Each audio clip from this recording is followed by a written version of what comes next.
Past and present students from Niagara College's Ecosystem Restoration Program recently gathered with faculty and community guests to celebrate new vernal pools on campus. Now, here to explain what are vernal pools and how crucial they are for various species is Ecosystem Restoration Professor Martin Smith and Dean of Business and Environment Evan DiValentino. So let's start with you first, Martin. What is a vernal pool?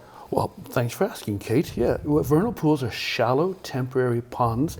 They may be within forest edges. They need shade, but what's most important is that amphibians like salamanders and some species of frogs need them to spawn, to lay their eggs, so that their young can grow in a safe environment without fish. And that's the crux. These vernal pools can dry up in late summer, fall. 1 year, every other year, doesn't matter. If any fish got in there, the fish are killed, and therefore these organisms are safe to become fully adults. So that's fundamentally what a vernal pool is. Okay, so Evan, these pools we understand are near the Wetland Ridge Trail, near the lagoons, on the DJP campus in Niagara-on-the-Lake. So how was this area selected, or was it naturally already there? So I will turn some of the selection criteria back to Professor Smith, but I'll talk about our campus just a little bit. Yes, the Daniel J. Patterson campus, named after our past president in Niagara-on-the-Lake, is a 125-acre campus. About a third of that is our vineyard, and the rest is like our living lab, our playground for environment and horticulture programs in our School of Environment and Horticulture. 7 programs, undergraduate programs, graduate programs, two-year programs, one-year programs, all rooted in experiential learning. It's what we do in the college sector, right? One of our professors who started in the college world as a student and then made her way to university later on in life, found out the phrase experiential learning when she was in university and said, experiential learning, I thought that was just college, actually, right? And so it's a lot of hands-on learning. We find that our students really thrive in that environment.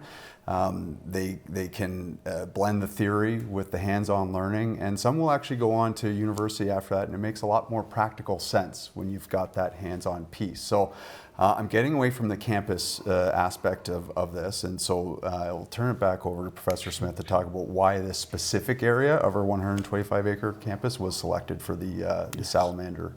Okay, so why was it then? Well, there was a stretch of land which is on the edge of the forest, which was shaded by the trees existing right there, but it was right on the edge of our property, in the Niagara Peninsula Conservation Authority property.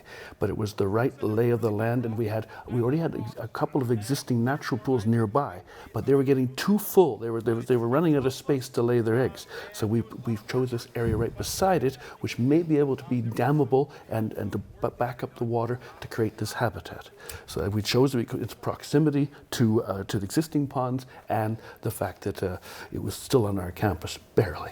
And you were saying when we were chatting earlier that it's so important for the public to understand about these pools, because so often people just look at them like, oh, it's a puddle, let's just get rid of it. Yeah, well, historically it's been true. Any small pond, pool that's over here, say, oh, it's just poor drainage. And if it's anything to do with a forest, that can be really essential habitat for a wide range of species. Different species of salamander, there's frog species, there are little shrimp called fairy shrimp. People don't know fairy shrimp even exist, but we have these freshwater shrimp in Canada that need vernal pools as well. So yes, it's a bad habit we have, and even to this day and age, people, as you know, we didn't know what a vernal pool is. What are these things? But they're really important to a lot of salamander species. I mean, yes, I had no clue. I very much do now. So I understand these pools were 6 years in the making or so. Yes, Can you just, one of you tell me about that? It took a long time because, well, it was tricky. Because where I wanted to put it, well, it's not. One of my students chose it in 2019, saying this is a good spot, and I said, you're right, that is a good spot. And then going from that early thinking to, we'll go back a step. I have students for 8 months a year. Some at university, it might happen for 4 years. So I have this turnover of students when they get to a certain point, that I have new students and try and push the pebble ahead year after year. That combined with the fact that it was right on the property line of our property and the Niagara Peninsula Conservation Authority meant I had to negotiate with them. What do you guys think? It was right on the Niagara Escarpment Commission's area, so what do you guys think? They thought we would think you need a permit to do that. So then we get into the permitting process of filling out the forms, coming up with ideas, rebuttaling back and forth of pros and cons. So 6 years later, yes, we got approval, we got a bit of financing to do it, and we finally built it this fall.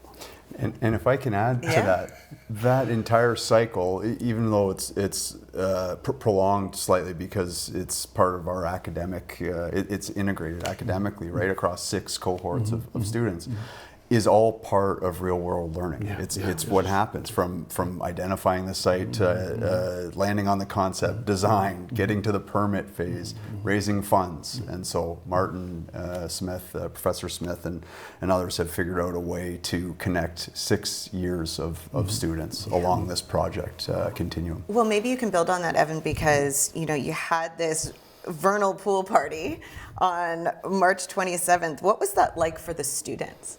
First of all, you've got to explain to everyone what a vernal pool party is, right? Don't bring your swim trunks. Show up with, I think we needed some light winter, early spring weather as well. We were able to go for some tours of the site, which was helpful. The eggs were laid just the day prior.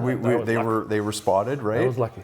Yeah, we got lucky. So a lot of us got to go out, see what work was done, see what the eggs look like, learn a little bit about the various salamander species as well when we were in our greenhouse classroom all gathered around. But I'll point to the group that was involved in this, right? Yes, 6 cohorts of students. We had students coming back from 2019, 2021, 2023. We had a graduate from, I think, a different program, but going back to 1995, right? Wow. And so you have this year's group of students who were actively involved in installing and getting the vernal pool up and running, the dam. But we had students come back from 30 years, as well as industry members from our program advisory committee.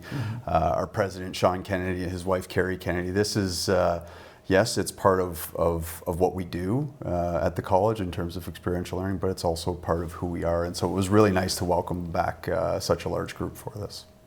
Well, there's so much to learn here, and hopefully we can have you back on to learn a little bit more. I love the experiential learning, and we now should all know what a vernal pool is.